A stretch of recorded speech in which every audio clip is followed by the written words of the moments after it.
Hi, this is value updates YouTube channel. நம்ம value update channel வந்து எக்ஸ்க்ளூசிவாக legal education மக்களுக்கு வந்து கொடுத்துட்ருக்கோம். சட்டம் வந்து அனைவரும் தெரிந்து கொள்ள வேண்டும் அப்படிங்கிற ஒரே நோக்கத்துக்காக நம்மளுடைய சேனலை வந்து சப்ஸ்கிரைப் பண்ணுங்கள் மற்றும் வந்து பெல் பட்டனை ப்ரெஸ் பண்ணுங்கள். உடனுக்குடன் வந்து சட்டம் நீங்கள் வந்து தெரிஞ்சு கொள்ளலாம். ஆல்ரெடி சப்ஸ்கிரைப் பண்ணியிருந்தீங்க அப்படின்னா நம்மளோட வீடியோவை வந்து சோசியல் மீடியாஸில் ஷேர் பண்ணுங்கள், குரூப்ஸில் ஷேர் பண்ணுங்கள். உங்கள் மூலமாக மக்கள் வந்து சட்டம் தெரிந்து கொள்வார்கள். இன்றைக்கி நம்ம பார்க்க போகிற டாபிக் வந்து பிஎன்எஸ் சட்டம் 2023 பிரிவு வந்து 351 352. இது வந்து ரீப்ளேஸ்மெண்ட் ஆஃப் த பிஎன்எஸ் அப்படிங்கிறது replacement of the IPC Indian penal கோடை தான் வந்து இப்போ பிஎன்எஸ் அப்படின்னு சொல்லி மாற்றிருக்காங்க சட்டமாக. இதில் வந்து பிரிவு 351 என்ன அப்படின்னு பார்த்தீங்கன்னா குற்றவியல் மிரட்டல், மிரட்டுவது. அதாவது பிரிவு 351 கீழ் பார்த்தீங்கன்னா குற்றவியல் மிரட்டல் என்றால் என்ன அப்படிங்கிறது தான் வந்து ஃபஸ்ட்டு ஒரு கொஸ்டின். அதாவது குற்றவியல் மிரட்டல் அப்படிங்கிறது வந்து ஒருவரை வந்து அவர்களை மிரட்டுவது, ஒருவரை மிரட்டுவது, அவர்களோட குடும்பத்தை மிரட்டுவது, அல்லது சொத்துக்களுக்கு தீங்கு விளைவிப்பதாக அச்சுறுத்துவது, அல்லது அவர்களின் விருப்பத்திற்கு எதிராக செயல்பட கட்டாயப்படுத்துவது உள்ளிட்ட அனைத்தும் வந்து மிரட்டல். அதாவது ஒருத்தரை வந்து நான் என்ன தவறு செய்கிறேனோ அதை நீ என் கூட சேர்ந்து செய்யணும் அப்படிங்கிறதும் ஒரு மிரட்டல் தான் அப்படிங்கிறதையும் வந்து எஸ்டாப்ளிஷ் பண்ணுது.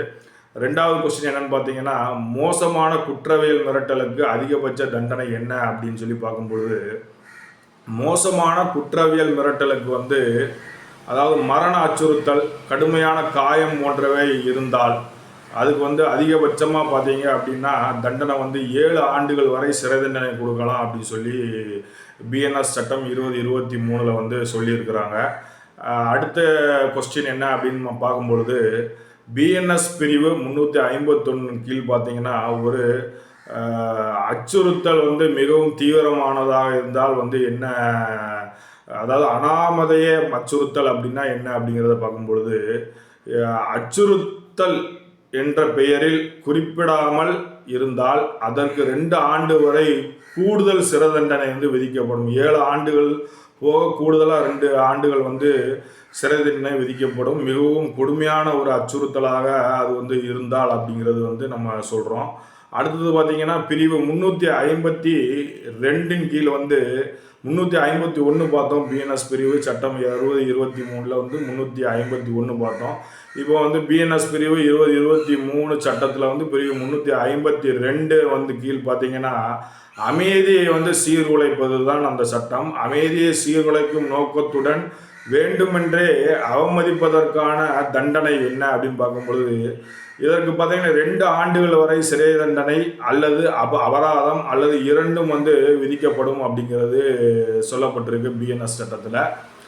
அடுத்து பார்த்தீங்கன்னா குற்றவியல் மிரட்டல் மற்றும் வேண்டுமென்றே அவமதிப்பு ஆகியவை வந்து ஜாமீனில் வெளிவரக்கூடிய குற்றங்களா? ஜாமீனில் வெளிவரக்கூடிய குற்றங்கள் என்றால் காவல் நிலையத்திலேயே ஜாமீன் கொடுப்பார்கள். அந்த ஷூரிட்டியை வந்து ப்ரொடியூஸ் பண்ணி ஷூரிட்டி கையெழுத்து போட்டு அது அந்த மாதிரி தான், இல்லை கோர்ட்டில் போய் ஜாமீன் வாங்கணுமா அப்படிங்கிறத ஒரு கேள்வி. அடிப்படை குற்றவியல் மிரட்டல் மற்றும் வேண்டுமென்றே அவமதித்தல் ஆகியவை வந்து ஜாமீனில் வளரக்கூடிய குற்றங்களாகும். இருப்பினும் பார்த்தீங்கன்னா கடுமையான குற்றவியல் மிரட்டல் வந்து ஜாமீனில் வெளிவர முடியாததாக இருக்கும். அதான் மேலே சொன்னோம். அதாவது கொலை மிரட்டல் போன்றவையெல்லாம் வந்து ஜாமீனில் வந்து வெளிவர முடியாதது. அது நீதிமன்றங்கள் மூலமாக தான் நீங்கள் ஜாமீன் பெற வேண்டும் அப்படிங்கிறது. அடுத்து பார்த்தீங்கன்னா குற்றவியல் மிரட்டலுக்கு வேண்டுமென்றே அவமதிப்பதற்கும் என்ன வித்தியாசம் அப்படிங்கிறது. குற்றவியல் மிரட்டல் என்பது பயத்தை ஏற்படுத்துவதையும் நடவடிக்கை எடுக்க கட்டாயப்படுத்துவதையும் நோக்கமாக கொண்ட அச்சுறுத்தல்களை உள்ளடக்கியது. அதே நேரத்தில் வந்து வேண்டுமென்றே அவமதிப்பது என்பது ஒருவரை அவமதிக்கும் நடத்தை மூலம் பொது அமைதியை மீது தூண்டுவதை உள்ளடக்கியது. பொது அமைதியை மீற தூண்டுவதை உள்ளடக்கி இருக்கிறது. இதுதான் வந்து வித்தியாசம். அடுத்து பார்த்தீங்கன்னா பிஎன்எஸ் பிரிவு அதாவது சட்டம் 2023 வந்து 351 அப்படிங்கிறது வந்து ஆல்ரெடி சொல்லியிருந்தோம். ஒருவரின் மீது ஒருவர் நபர் நற்பெயர் அல்லது சொத்துக்களில் தீங்கு விளைவிப்பதற்காக அச்சுறுத்துவது அல்லது அவர்களின் விருப்பத்திற்கு எதிராக செயல்பட கட்டாயப்படுத்துவது என குற்றவியல் மிரட்டலை வரையறுக்கிறது இந்த பிஎன்எஸ் சட்டம் 2023 பிரிவு 351. பிஎன்எஸ் பிரிவு 351 கீழ் குற்றவியல் மிரட்டலுக்கான தண்டனையும் சொல்லியிருந்தோம். இது வந்து நம்ம கிளப் பண்ணி சொல்கிறோம். எப்படின்னா, குற்றவியல் மிரட்டலுக்கான தண்டனை வந்து 2 ஆண்டுகள் வரை சிறை தண்டனை அல்லது அபராதம் அல்லது இரண்டும் வந்து விதிக்கப்படும். மோசமான வழக்குகளுக்கு அச்சுறுத்தல் அல்லது கடுமையான காயமாக இருந்தால், மிகவும் வந்து கொடுமையான அச்சுறுத்தலாக இருந்தால் வந்து 7 ஆண்டுகள் வரை வந்து தண்டனை வந்து நீட்டிக்கப்படும் அப்படிங்கிறதையும் நம்ம சொல்லியிருந்தோம் ஆல்ரெடி. திருப்பி வந்து நம்ம வந்து எக்ஸ்பிளைன் பண்ணுறோம். பிரிவு 351 பிஎன்எஸ் பிணையில் வந்து வெளிவரக்கூடியதா அல்லது பிணையில் வெளிவர முடியாததா அப்படிங்கிறதையும் சொல்லியிருந்தோம். அது வந்து கொடுமையான ஒரு செயலாக இருந்தால், மிரட்டலாக இருந்தால் பிணையில் வர முடியாது. ஒரு சிறு மிரட்டலாக இருக்கும் பட்சத்தில் வந்து பிணையில் வந்து வர வந்து வழிவகைகள் இருக்கிறது அப்படிங்கிறதையும் சொல்லியிருந்தோம். பிஎன்எஸ் சட்டம் பிரிவு 2023 கீழ் பிரிவு 351 பற்றி நம்ம சொல்லியிருந்தோம். அது வந்து அமைதியை மீறும் நோக்கத்துடன் வேண்டுமென்றே அவமதிப்பதை கையாள்கிறது. இது ஒருவர் மற்றொருவரை வந்து அவமதிக்கும் போது பொது அமைதியை குலைக்கும் நோக்கில் அவர்களை தூண்டும் நோக்கத்துடன் நிகழ்கிறது இந்த குற்றம். இது வந்து பிஎன்எஸ் சட்டம் 2023 பிரிவு 352 வந்து இந்த சட்டத்தை, இந்த விஷயத்தை வந்து கையாள்கிறது அப்படிங்கிறதையும் நம்ம வந்து தெரிவிச்சுக்கிறோம்.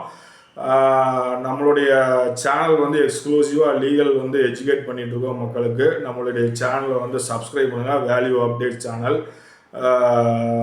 பெல் பட்டனை ப்ரெஸ் பண்ணுங்கள். முக்கியமாக பார்த்தீங்கன்னா, சட்டம் ஒரு தெரிந்து கொள்ள வேண்டும் அப்படின்னா ஒரு வீடியோ போடுறோன்னா அந்த வீடியோவை வந்து முழுமையாக பார்த்தால்தான் உங்களுக்கு முழுமையான ஒரு வடிவம் வந்து கிடைக்கும். அப்போ தான் வந்து அந்த சட்டம் வந்து நீங்கள் அண்டர்ஸ்டாண்ட் பண்ண முடியும். அதனால் ஃபுல் வீடியோவை ஸ்கிப் பண்ணாமல் பார்க்குறது ரொம்ப நல்லது, அந்த சட்டத்தை தெரிந்து கொள்வதற்கு.